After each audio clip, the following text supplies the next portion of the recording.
It's late. The world has thinned down to a few small sounds, a clock, distant traffic, the hush of your own breathing.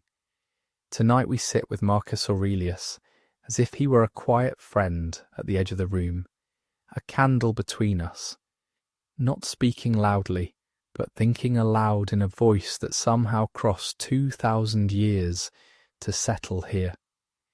He wasn't a man who solved the universe with equations or charts.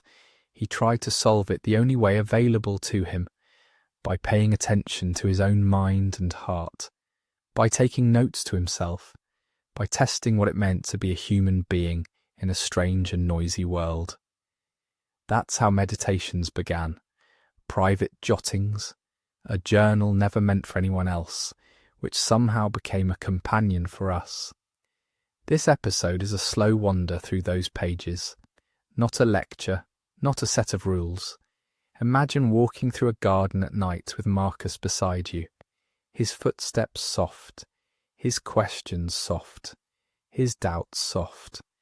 He writes to himself the way someone talks to a candle, close, honest, sometimes unsure. That is the tone we'll follow, soft curiosity, gentle listening. What does it feel like to sit beside an emperor who is also deeply unsure? What does it sound like when a man with power and responsibility asks the same small human questions you might ask yourself at midnight? Can you hear him thinking, fumbling, returning to a thought, as if to check it for warmth? Meditations are intimate because they were never meant to be read aloud. They are thoughts being tried on and then set down. That feeling of overhearing someone think is what we will explore. We will lean in and then lean back. We will notice the way his voice slips between certainty and doubt, between duty and tenderness. If you feel like sharing, tell us where you're listening from and what time it is for you. It is a gentle way to notice this shared late hour, a small ritual of many places meeting in one quiet moment. You are free here to drift. You can listen with your eyes closed or half open. You can fall asleep. You can wake up and come back. There is no pressure to remember, to apply, to change. Let the words wash over you like a slow tide. If something touches you, that is enough. If nothing does, that is also enough. So let's sit for a little while. Let's listen to a man who tried, in his own way, to hold the world steady by holding himself steady. Let's begin.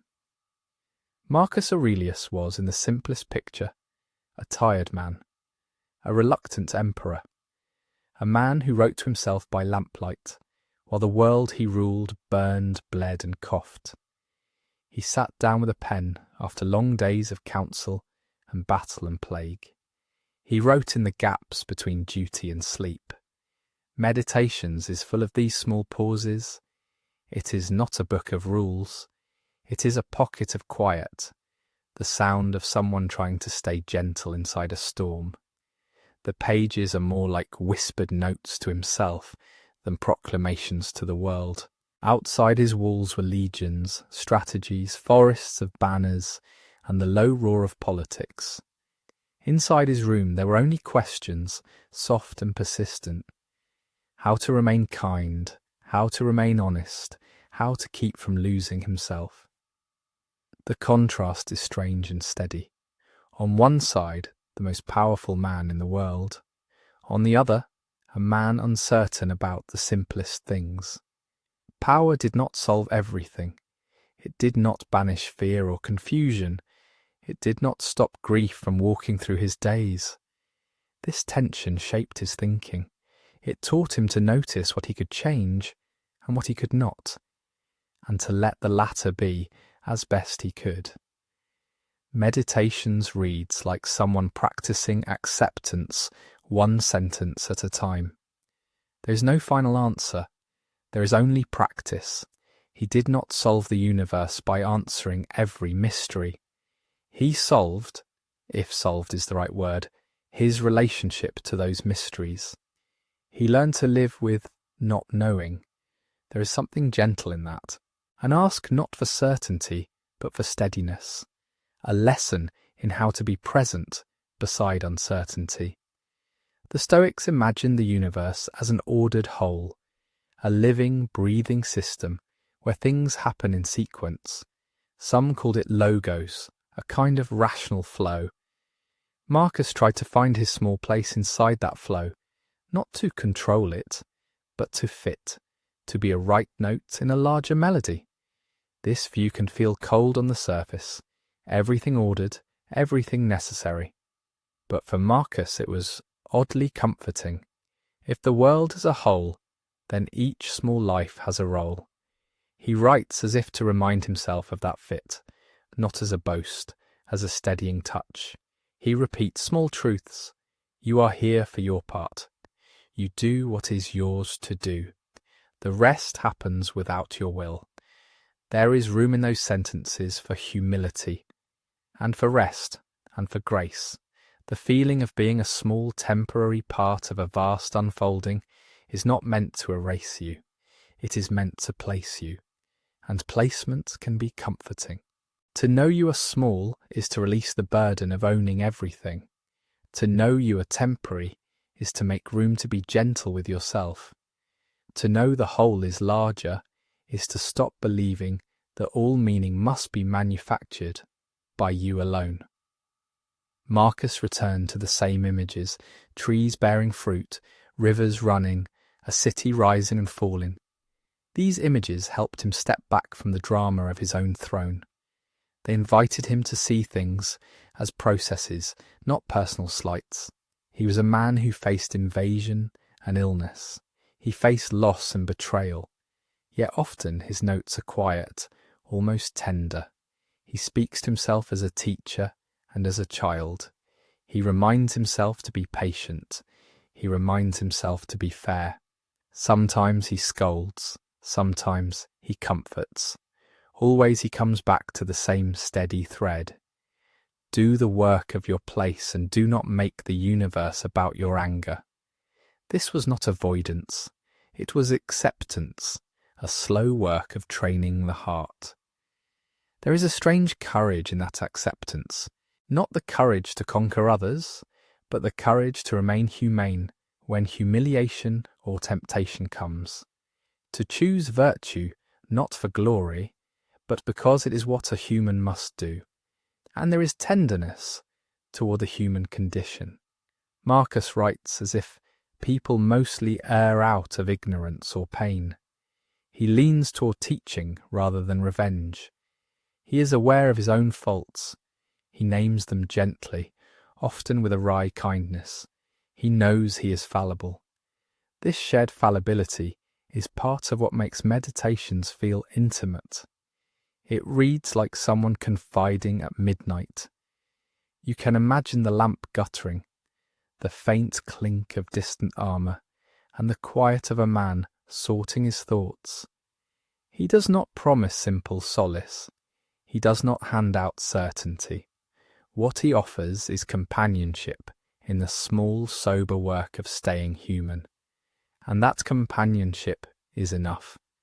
It is the sort of comfort you can fold into yourself when the night is long. The presence of the empire, its size, its needs, its expectations, always looms.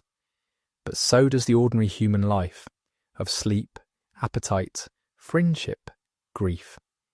Marcus kept both in view, with a kind of disciplined softness. Sometimes he reminds himself that everything is transient. He repeats the old lines about the brevity of life and the steady turning of the world. And again, it is not meant to frighten, but to steady. There is a lullaby in the thought that all things pass. It is a reminder to be kind now, to care now, to be present now. As you listen, you might notice your own place in this vastness. No demand, no pressure, only an invitation to look softly. Where are you tonight in the flow of your days? What small duties sit near your hands? What mysteries hum beyond your reach? There is no need to answer quickly. Meditations itself answers slowly, sentence by sentence. And you can, if you like, let your mind wander along with it. Marcus did not end his reflections with triumph. He ended them with the same steady breath he began with, a return to the small, faithful tasks of living. This is the heart of the first lesson. Power and uncertainty can live side by side, and within that space, it is possible to be gentle. So tonight, you can sit with that gentle contradiction. Notice your own edge between responsibility and doubt without judgment. Just a soft seeing, the way someone might watch a distant fire and feel both small and held. There's a place Marcus calls to, again and again, as if it were a room inside him that never closes. He imagines a citadel, an inner keep where the world's clamour cannot quite follow. It is small, it is quiet, it is private. He returns to that image when the day is loud, when letters arrive, when soldiers speak, when the court demands. He writes to himself about going back to the citadel, not to hide but to remember what cannot be taken from you. There is a steadiness there, a room where the mind can sit without breaking. One of the simplest practices Marcus repeats is the watching of thoughts. He watches them like clouds crossing an open sky. They arrive, they pass. Sometimes they thunder. Sometimes they are light and cirrus and almost nothing at all. He notes them, but he does not clutch them. He names them worry, praise, anger, desire, and he lets them pass. This watching is not effortful. It is gentle. It is like sitting by a window and noticing weather. The act itself creates space. In that space, the tides of feeling quiet down. You might think of how small a thought becomes when you simply look at it. The storm does not feel so big when seen from the citadel. Marcus was keenly aware that the mind shapes experience. Events happen, yes, but how they arrive in you depends on the lens you wear. A bruise can be pain or a lesson. The same insult can sink you or merely slide past. The mind can sharpen the world into a blade, or it can soften it into cloth. He reminds himself that you have the power to interpret, and that interpretation slowly reshapes what is real to you. There is no magic here, only attention. A thought given too much air grows. A thought noticed and then left quieted shrinks. The citadel offers a kind of neutral ground where interpretations can be seen for what they are, thoughts, not destiny. You can watch how you make mountains out of pebbles, and sometimes, in seeing, you will simply let the pebbles be. Marcus has a habit of zooming out. He looks at his worries from a distance as if standing on a high hill and looking at the valley below. The valley's troubles look smaller there. The day's humiliation looks like a small patch of dirt on a wide plain. Your anxieties are given perspective by time's vastness. This is not dismissal. It is a gentle reframing that makes room. He often reminds himself that each moment is tiny in the sweep of things. A single insult, a single favour, a single cold night. They float in a river of centuries, and that river has carried kings and peasants alike. To see this is not to be cold, but to be relieved. It softens urgency. It invites patience. Death sits quietly in the background of his writing, not as terror, but as a teacher. Marcus thinks of mortality like a lamp that makes colour clearer. Remembering death, he writes, can make the present less heavy. If everything will end, then now is lighter. The edges of a moment gain clarity. The affection you have for a friend, the warmth of a cup, the small mercy you offer, these become more precious. He does not say this with drama. There is no shouting. There is a steady gaze. The fact of ending is a frame that holds the picture, not a ruin that destroys it. Many nights he invites himself to imagine how small his pain will look in a year or in a lifetime. Sometimes the imagined distance makes it soothed. Sometimes it makes it trivial. Either way, the imagining creates space. One of the most striking things about Marcus is how he speaks to himself.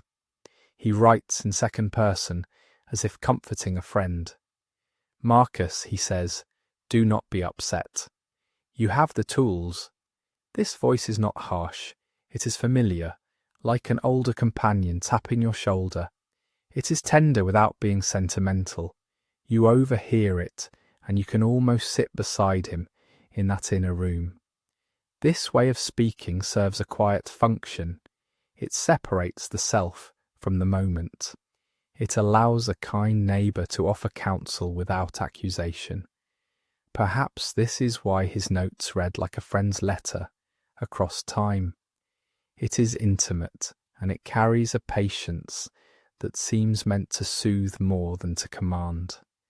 The inner citadel is also a place for curiosity. Marcus will ask himself questions not to scold, but to learn. Why did you react? What did you want in that moment? What can be seen differently? These small inquiries are invitations to exploration rather than indictments. They help you map the mind gently. You might imagine your own inner room. It could be a simple chamber, a shaded courtyard, a small lighthouse. Perhaps it is a bench under a tree. It is not ornate. It does not need to be perfect. It is simply yours, a shelter within which thoughts can come and go without forcing anything. A thought arrives, you watch it, you note it, and you let it move on. There is a softness in Marcus's language about imperfections. He reminds himself he is not a god. He will fail. He is human. Yet even failure can be seen from the citadel with a steadier eye. Mistakes are events that pass through a life, not definitions of it. He often says gently that you must be kind to yourself as you learn. This inner practice is small. It takes no scrolls. It requires no palace. It is a habit of attention, repeated softly until it becomes a refuge. Marcus's meditations are full of these returns, as if each return polishes the inner room and makes it more habitable. There is comfort in repetition. There is rest in practice. Listen to the tone he uses when he reminds himself, not a shout, but a lower voice. Bear this with courage. Do not be carried away. Remember to come back inside. These are whispers in the citadel. They guide without pressure. They keep the space livable, honest and calm. And when the night presses, when the world outside bangs against the gates, the image remains useful. You might imagine sitting in that inner room with a small lamp, watching your thoughts like passing trains. Sometimes the trains are loud. Sometimes they carry beautiful things. Often they are merely noise. The lamp is steady. The walls are steady. You are not required to climb onto any passing train. If you like, leave the door open a crack. Let the sounds come in unjudged. Notice them. You might find that the more you notice, the less they sway you. Not because you're better, but because you have a place to rest from them. The citadel is not separation from life, but a centre from which you can meet it more clearly. Marcus writes as if he were charting a small map back to himself. He does not promise miracles. He offers a room and a view. He offers a persistent, patient attention that softens what is hard and shrinks what is swollen. The space inside becomes a companion in itself. Near the end of many entries, he will coax himself to return. No flourish, no sermon, just a gentle nudge back to stillness. You can hear the tenderness in the pages. You can feel the patience, and if you are awake now in the quiet, you might simply imagine settling there beside him. Rest in that picture for a moment. A small room, a steady light, thoughts moving like clouds, a voice at once firm and kind. Nothing asked of you except to notice, to breathe, and, if you wish, to stay a while. Marcus often speaks to fate as if it were an old friend. He writes reminders to himself that the universe is change. Everything is moving, shifting, becoming something else. He circles that idea again and again. This is not a lecture, it is a quiet conversation, the sort you have with yourself in the dark. Rivers keep flowing, leaves fall, beings rise and pass away. These images come back to him like a low, steady tide. They are simple and clear, and they soothe. Marcus says the world is made of moving pieces. Pieces rearrange themselves whether we watch or not. This is the ordinary fact of things. He never pretends we must approve of every turn. He does not ask you to enjoy every loss or every ache. Approval and liking are not the point. What he suggests, gently, is to loosen resistance, not by force, not by bravado, but by learning to sit with what is already here. Imagine a river meeting a rock. The water does not curse the stone. It flows around it, sometimes through it, always onward. Leaves fall because leaves fall. They do not die in despair. They simply follow their season. Marcus treats these images as teachers. Nature moves without personal complaint. We can learn from that movement. He writes as if he is reminding himself that things have their rhythms. Events are woven into a greater pattern he cannot always see. Even when the weave looks torn, the fabric still holds. Sometimes he imagines the whole like a tapestry, a thread here, a thread there. You tug at one, and the pattern shifts in ways you will not understand. This idea does not make everything easy. It does not turn hardship into sweetness, but it invites a different posture. Instead of standing against what happens, you can stand beside it, beside your grief, beside your surprise, beside your anger, not to fix it right away, simply to be with it. Marcus returns to the phrase according to nature. It appears as a whisper in his private notes. According to nature, the world has its own laws, its own motion. That phrase is not a rule book. It is a way of feeling aligned with the quiet patterns of reality, like walking with the wind rather than against it. He writes about fate with a calmness that is almost gentle. Fate is not an enemy lying in wait.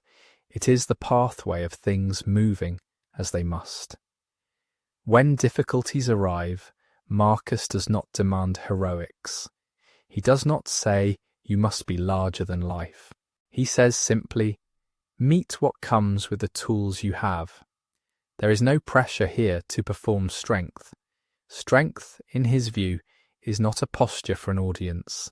It is the ordinary steadiness of someone who keeps showing up.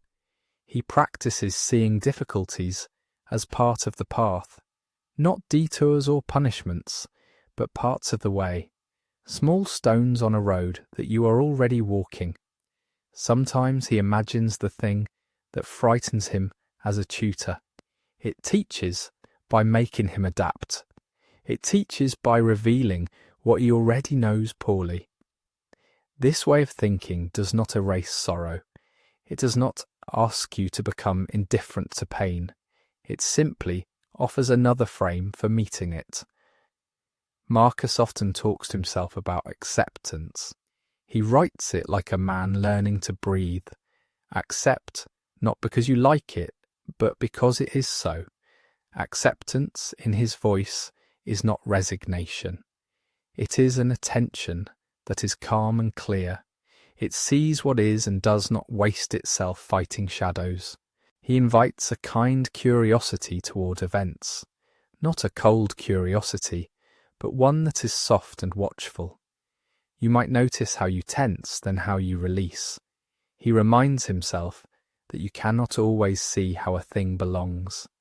A loss may feel like meaningless ruin. Later sometimes it becomes a soil for something else. Weaving comes back to him as an image. Threads cross and cross again. From close up, knots look like chaos. From farther away, a pattern appears. This is not a promise that everything will make sense. Marcus never promises neat endings. He only suggests patience with the not yet seen. There is tenderness in his reminders. He treats himself as one human to another. He allows small failings, small fears, small griefs, and then he asks a softer question. Could you sit alongside what is happening right now? Not to fix it, but to be present with it. You might try that for a moment. Not to change the world's course, just to stop fighting with the tide for a little while. Marcus writes to himself about time and impermanence. Everything that appears will change. This, he says, is the texture of life. That truth can be heavy or it can be freeing. He leans toward the latter, because when things move, there is always the possibility of movement again. A grief that aches now will soften in some measure. A joy may pass, but left experiences remain. Change is the channel where life keeps flowing. His counsel is quietly steady. Do not waste energy railing at what is already set in motion. Instead, keep your attention for the things you can tend. And tend, he suggests, often means being present. It means warmth, steady thought, small acts of care. Not heroic gestures, but the everyday tending that sustains. This is the heart of living according to nature, in Marcus's voice. It is not an imposition. It is a gentle remembering of how things move. So tonight, if you like, you can imagine sitting with him. A quiet talk by the side of a river, both of you watching the water go by. No hurry, no judgment, only the slow, patient company of what is. Let the thought settle that fate is not always your foe. It is part of the world's unfolding. You may not have to approve, but you can learn to come alongside. And if you do nothing else, you can rest with the idea that you are allowed to be present. You need not fix everything in this moment. You may simply sit, breathe, and watch the flow. Marcus was not only a man alone in a room with a book. He was forever reminding himself that humans are made for each other. He wrote it again and again, like a simple truth that must be remembered because it is so easy to forget. He pictures people as parts of one living thing, limbs of a single body, the hand that hurts, the foot that stumbles, the eye that blinks, sometimes clumsy, sometimes graceful, always connected. When one part suffers, the whole feels it, even if only faintly. When one part does something beautiful, the whole is subtly made better.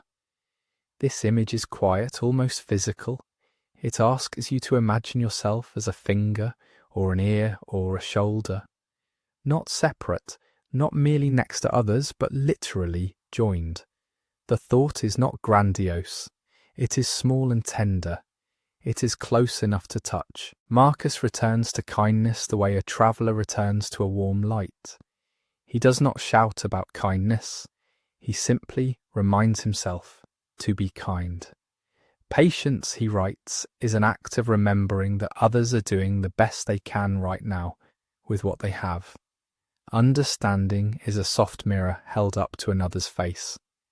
This does not mean he thought everyone was wise. Far from it. People act out of fear, out of ignorance, out of pain. They do harmful things. They speak harshly. They hurt. Marcus sees that and still leans toward a gentle explanation.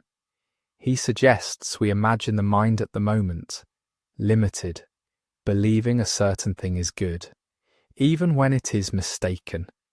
If someone lashes out, they are defending a version of good that, at that moment, feels true to them. The thief steals to feed a family.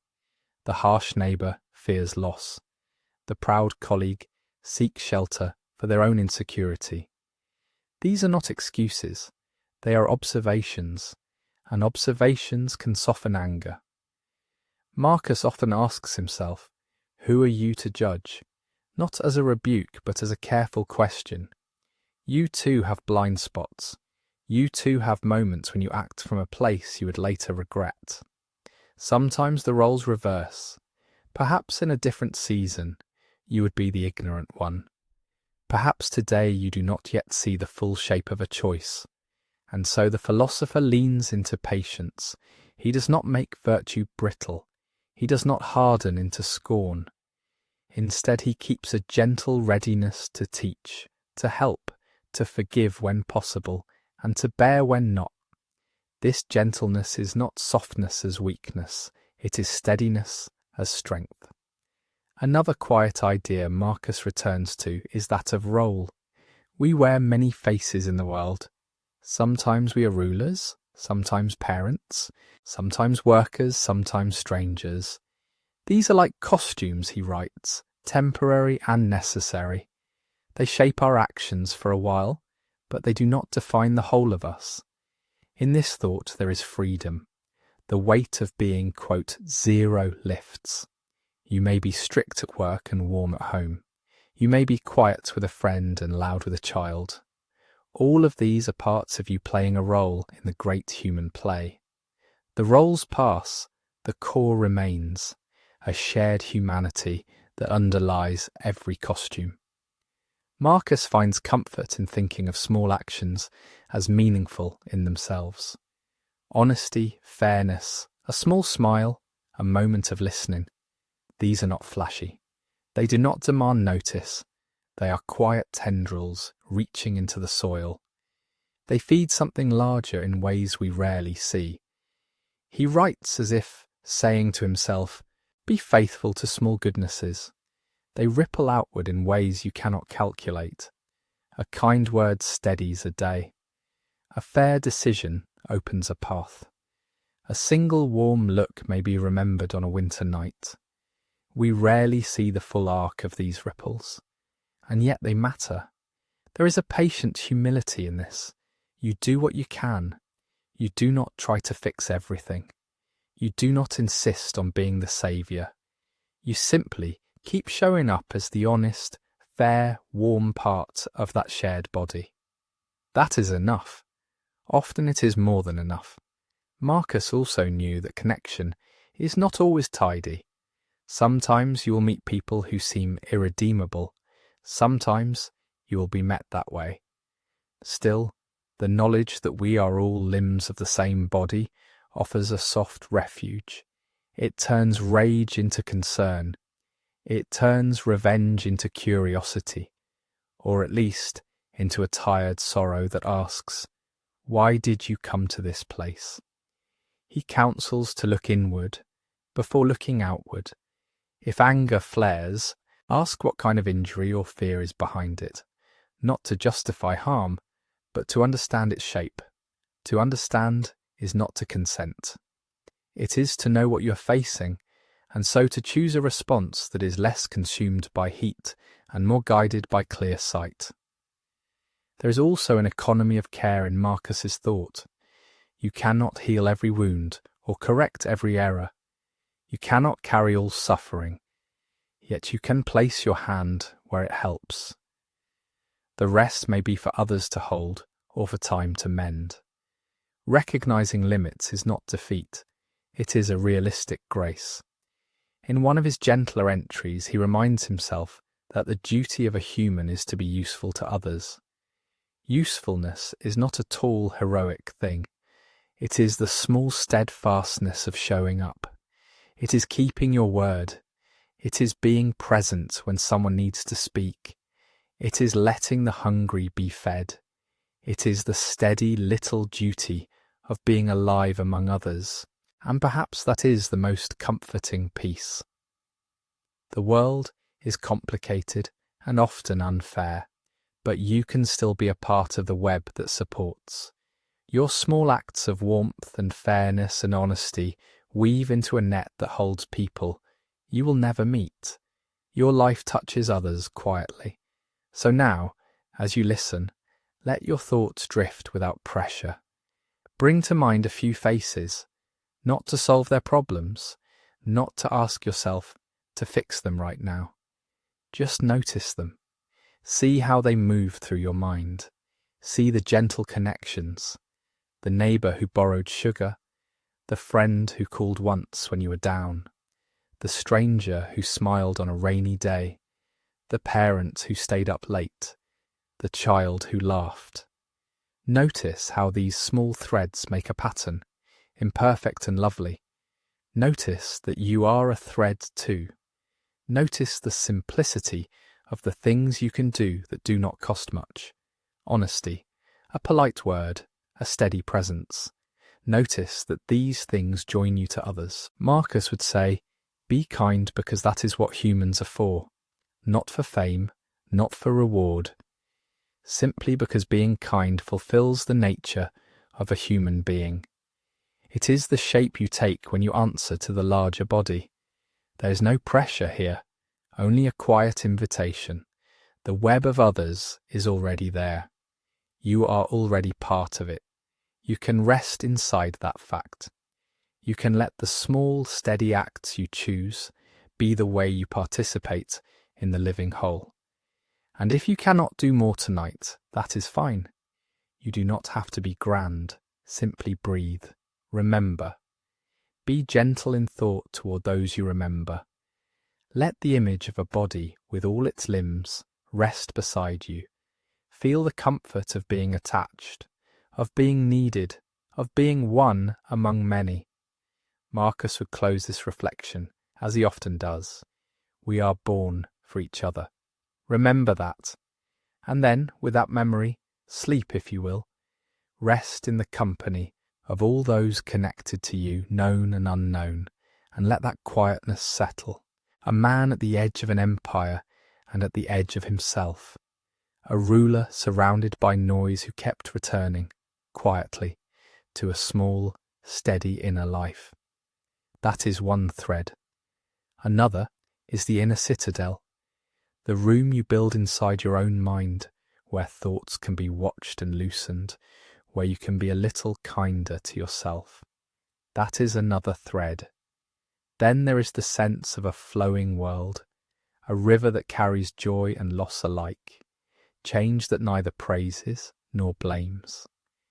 And woven through all of this, a soft insistence on being useful to others, on gentleness as a way of living. These are the chords that hold the whole together. Marcus leaves us no final answers, no neat map. He leaves traces instead. Small marks of a mind trying to stay gentle and clear as the world turned. Read those marks as invitations, not instructions. They are not tasks you must finish. They are rooms you can visit when you need a wider sky. You might come back tomorrow, or in a year, or only in the middle of the night.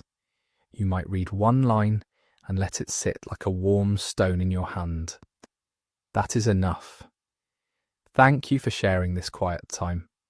Whether you are wide awake, drifting, or already half asleep, thank you for being here. If you feel like it, you can like the video, subscribe, or leave a small note in the comments about what topic or thinker you would like us to wander with next. No hurry, no pressure, only a gentle invitation. You can return to this space whenever you wish. For now, it is enough to rest. Imagine, for a long, slow breath, a companionable presence across centuries between you, Marcus, and the patient night.